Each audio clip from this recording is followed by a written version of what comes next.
Patience is something you practice. It lives in the gap between thought and action.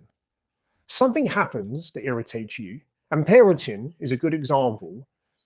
People often say children will test your patience, but what does that really mean? Well, it means they create situations where your mind produces a reaction, such as frustration, or irritation, or impatience.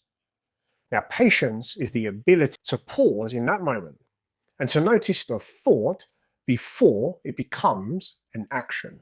In other words, patience is the ability to remain calm under stress. But that ability does not appear by accident, it must be trained.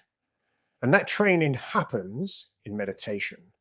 When you sit and observe the mind, you are practicing that space between stimulus and response. You are strengthening the gap.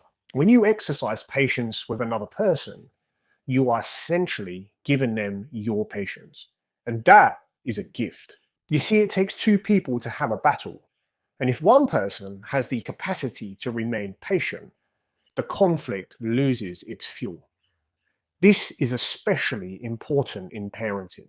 If you ask your child to do something simple, like get in the bath, and you have to repeat it 2 or 3 times, patience becomes compassion in action. Instead of reacting with frustration, you remain calm.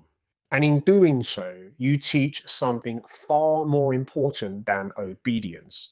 You teach your child how to be patient and compassionate to themselves. So the answer becomes clear. We practice patience within ourselves so that we can give it to others.